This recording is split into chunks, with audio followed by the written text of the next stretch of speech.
रोम रोम भाइयों। दरअसल बतख ने भारी भरकम पैसा लगाकर एक प्लेन खरीदा। बहुत पैसा है मेरे पास। और उसकी टेस्टिंग के लिए ये प्लेन की पूंछ में रस्सी बांधकर 4 बार उड़ाता है और हर बार इतनी परफेक्ट लैंडिंग कराता है कि नासा भी देख के शर्मा जाए। प्लेन का हेल्थ चेकअप करता है। लेकिन ये साला कर क्या रहा है यहाँ पे? और इधर चिरकुट ये सब देख अपने आप को पायलट समझने लगता है। चुप कर बे कुत्ते। तभी अचानक बतख का प्लेन पेड़ की टहनी में फंस जाता है। बाप रे। तो ये दौड़ के प्लेन में चढ़ने जाता है, लेकिन इसका भाई इसे खींचकर उतार देता है और बोलता है पीछे देखो पीछे।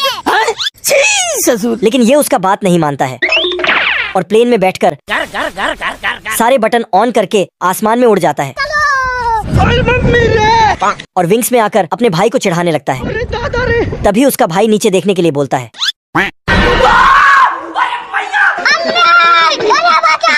और अचानक इंजन में कुछ प्रॉब्लम आ जाती है जिससे प्लेन नीचे गिरने लगता है। इधर बतख इसे टेक ऑफ करने तकिया लेकर आती है, लेकिन तकिया में चिरकुट गिरता है। तू है कौन रे? और प्लेन क्रैश लैंडिंग जमीन पर हो जाती है और दोनों मिलकर प्लेन ठीक करने में लग जाते हैं। तभी बतख चिरकुट को प्लेन में ढक देता है और इंजन स्टार्ट करके बाहर फेंक इसे बोतल में बंद कर चल देती है। तभी ये सब देख उसका भाई इसे बचाने आता है। लेकिन ये साला बड़े ही खुराफाती होता है। अपना ड्रिल मशीन ऑन कर बतख के नीचे से प्लेन उड़ा ले जाता है और बतख की मारने दौड़ा देता है। बाप रे। अब तू गया बेटा। चिरकुट की ऐसी हरकत देख बतख की फट के हाथ में आ जाती है। बतख चिरकुट से जैसे तैसे करके अपनी जान बचा लेता है, लेकिन उसकी तकिया का सोहा हो जाता है। तभी बतख फिशिंग रॉड से प्लेन की पूंछ पर कांटा फंसा देती है और इसे अपनी ओर खींचने लगती है। बाप रे। लेकिन हमारा चिरकुट भी 10वीं फेल था। एक्सीलेटर दबा के बतख को घसीटते हुए उड़ जाता है। आज मैं मर गया भैया। तभी बतख जोर से छलांग लगाती है और प्लेन के ऊपर चढ़ जाती है, लेकिन चिरकुट पैराशूट लेकर कूद जाता है और बतख को आसमान की शेर में भेज देता है। प्रभु हे हरि राम कृष्ण जगन्नाथ प्रेमानंद। ये कुत्ता गोल्ड का सूप पीता है तो इसका दांत गोल्ड जैसा बन जाता है। यहाँ के कुत्ते नदी में सोने का मछली पकड़ता है गजब। और पहाड़ के आखिरी हिस्से में भी सोना ढूंढता है, लेकिन पहाड़ नीचे गिर जाता है। साले को छोड़ूंगा नहीं। और ये भी साला यहाँ के सारे कुत्ते सब बस सोना ही ढूंढते रहता है, पहाड़ों पे पानी छिड़क कर और पहाड़ों को तोड़कर। लेकिन एक कुत्ते को सोना ढूंढने के लिए कहीं भी जमीन ही नहीं मिलता है, क्योंकि दूसरा कोई पहले से कब्जा कर लेता है। क्या बोलूं मैं इस पे?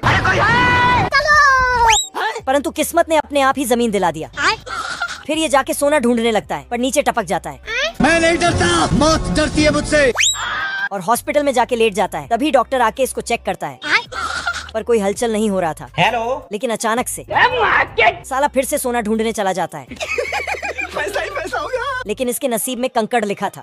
दरअसल अचानक से सोने का कीमत बहुत ज्यादा बढ़ गया था, इसलिए सब अमीर बनने के लिए सोना ढूंढता है। जय हिंद दोस्तों। स्वागत है दोस्तों एक और सिरफिरे बतख की फनी कार्टून वीडियो में। तो चलिए शुरू करते हैं। बतख अपने फेवरेट खाना की लिस्ट चिपका रही थी, तभी इसे रेडियो पर टहल का ऑमलेट के बारे में सुनाई दिया। तो ये सभी काम छोड़ ऑमलेट बनाने में लग जाती है। आज ऑमलेट नहीं बनाऊंगा, आज टहल का ऑमलेट बनाऊंगा। और सारा सामान जुगाड़ करने के बाद एक कटोरी में इकट्ठा करके तभी इसे याद आता है कि अंडे के बिना ऑमलेट कैसा। तो ये तुरंत अंडे लेकर आती है, 2 अंडा फोड़ती है। तभी सिरफिरे बतख पानी की जगह गोंद डाल देती है और इसे चम्मच से अच्छी तरह घोलने लगी। पराठा चिपचिपा हो गया। बतख जैसे ही इसे तवे पर रखती है ये कैसे हो गया? और फिर थोड़ा सीर खुजा के दोबारा से निकालने की कोशिश करती है, लेकिन इस बार पूरी कटोरी ही उसमें चिपक जाता है। दिमाग खराब मत कर। बतख तवे और कटोरी को अलग कर ही रही थी कि इसका टोपी का चमत्कार हो जाता है। तो ये अपने मुंह से फूंक मारकर ठीक करके वापस से काम पर लग जाती है। पार्ट 2 चैनल में उपलब्ध है, जाकर देख सकते हो। लेकिन इस बार इसका कटोरी और चम्मच दोनों हेलीकॉप्टर का रूप ले लेता है और बतख के पीछे लग जाता है। बतख किसी तरह बचते बचाते टेबल पर चढ़ जाती है, लेकिन कि तवे की वायर इस पे लिपट जाती है और बतख के ऊपर आसमानी हमला हो जाता है और बतख सीधे जमीन पर धंस जाती है। खत्म। बतख इस बार सोच विचार करके अपनी पूरी ताकत झोंक देती है, लेकिन साले बतख की मुंडी ही इसमें चिपक जाता है। बतख अपनी मुंडी किसी तरह निकाल ही रही थी, पीछे इसकी पूंछ तवे पर लग जाती है तो इसका पूंछ का ही ऑमलेट बन जाता है। बतख इससे परेशान होके साला ये दुख का खत्म नहीं होता बे। इसे कटोरी समेत बाहर फेंक देती है। अरे जान। लेकिन आटा डोर पर चिपक जाता है। हाँ भैया। और बतख जैसे ही दरवाजा खोलती है कौन है बे? गया। हे प्रभु हे हरि राम कृष्ण जगन्नाथ प्रेमानंद। ये क्या हुआ? अगर वीडियो में थोड़ी भी हंसी आई हो तो एक लाइक और एक प्यारा सा कमेंट करके जरूर जाना। ये औरत बहुत लेट तक सोती है। तभी अलार्म बजती है तो ये गिरते पड़ते हुए नहाने के लिए भागती है। घर। फिर नहाने के बाद ब्रश करती है। ये कैसे हो गया? और ऑफिस जाने के लिए जल्दी से तैयार होती है। लेकिन फिर जल्दबाजी में कुछ इस तरह की मेकअप लगाती है। ओ भाई ये क्या है? हे प्रभु और तूफान से भी तेजी से भागकर खाना खाती है। लेकिन इतना जल्दबाजी करने के बाद भी बस छूट जाती है। तो ये दौड़कर जाके बस को पकड़ती है, लेकिन जैसे ही बस में चढ़ती है तो बस रुक जाती है। लो भैया। फिर दौड़ते हुए ऑफिस के अंदर पहुंचने के लिए लिफ्ट में चढ़ती है, लेकिन इसका टोपी वहीं गिर जाता है। तो लिफ्ट को फिर से वापस लाके टोपी उठाती है इसकी माँ का। और फिर दौड़कर जाके अपने काम में लग जाती है। बाल बाल बच गया रे देवा। लेकिन तभी छुट्टी का घंटी बज पड़ता है। राम को नींद नहीं आ रही थी तो कर्नल उसे स्लीपिंग पिल्स दे देता। दरअसल पगलू राम को नींद में हाथ पैर मारने की आदत है। अभी बता दे भाई। कलुआ राम फिर से सो जाता। अब मैं सो रहा हूँ। बाप रे। सारे भालू मिलकर इसे बाहर फेंक देते। हो गया सर।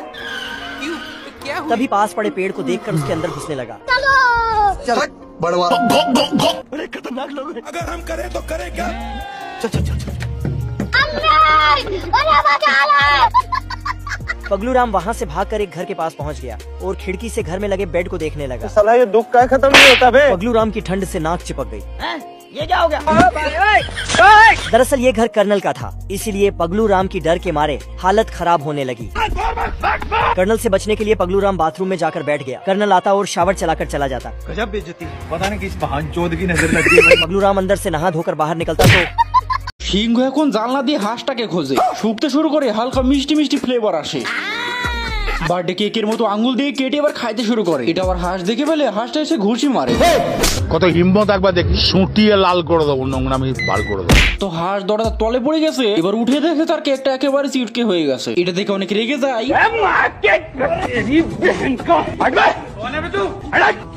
আরে ওইটা আসল সিংহ, নকল সিংহ এখানে। बिल्कुल चुप। हिम्मत कैसे हो? ये क्या हो गया? प्लीज আমাকে ক্ষমা করে দাও। বাপ রে। উঠে এবার বাড়ির ভাড়া দিয়ে পালাইতে শুরু করে। তো গাছে ডালে উঠে পড়ে আর পালানোর জায়গা পায় না, যার জন্য এখন কেক খাওয়াইতে শুরু করে। সেই সাত। তো পরে পার্টি দেখতে চাইলে কমেন্টে নেক্সট পার্ট লিখে যাবেন। ये चिट्टी भुट्टा के दाने को खाता है। तभी एक तरबूज देखता है तो साला दौड़ के जाता है और चेक करने लगता है। तभी एक कांटे से तरबूज को काट देता है। तभी ये टेस्ट करके बोलता है। फिर तरबूज के अंदर घुस जाता है। तभी बतख आकर देखता है कि उसका भुट्टा कोई खाकर भाग गया है, लेकिन जब तरबूज की तरफ देखता है तो उसके अंदर से बीज बाहर आ रहा है। कौन है बे? बतख सामने जाकर देखता है तो चिट्टी का पेट भर गया था, तो ये जाने वाला था। बतख तरबूज के बीजों को हटाने के लिए बोलता है। फिर चिट्टी बीज को हटाकर तरबूज के अंदर घुसाकर छेद को ढक देता है, लेकिन बतख एक उंगली से मारता है तो तरबूज का छिलका वापस ऊपर उठ जाता है। तभी ये चिट्टी गुस्से में कूदता है तो पूरा तरबूज ही फुश हो जाता है। चिट्टी डर के मारे तरबूज से छुपता है। बतख जैसे ही हाथ मारता है तो वह तरबूज का टुकड़ा उसके आंख पर लगता है। चिट्टी भागकर एक पाइप के अंदर घुस जाता है। किधर है बे? तो बतख फूंक मारता है तो ये फिर भी नहीं निकलता। किधर है बे? तभी बतख को एक आइडिया आता है। एक बेर को लेकर पाइप के अंदर घुसाता है और उधर जाकर देखता है, तब भी नहीं निकलता। तेरी बहन ब्याह करवा का। तो बतख हाथ से ही दबा दबा के चिट्टी को बाहर निकालने लगता है। तभी चिट्टी निकलकर तभी बतख अपना हथियार लेकर मारने जाता है तो दो चिड़िया उड़कर उस चिंटी को उड़ा ले जाती हैं। तभी बतख दीवार में सट जाता है। फिर ये चिड़िया एक चींटी के लिए आपस में लड़ने लगते हैं। अच्छा। मौका देखकर चिट्टी चिड़ियों के पंख से नीचे आकर बहुत खुश होता है और घर जाकर बीवी के साथ तरबूज खाने लगता है। বুদ্ধি এক মেয়ের প্রেমে পড়েছি, দিনে রাইতে শুধুই তার কথা ভাবছি। মুচকি হাসি দিয়াই আমার মন করছে চুরি, পরনে ছিল নীল শাড়ি হাতে রেশমি চুড়ি। যখন দাওয়াত খাইতে গেছিলাম বিয়া বাড়ি, প্রথম দেখায় ক্রাশ খাইয়া তাহার প্রেমে পড়ি।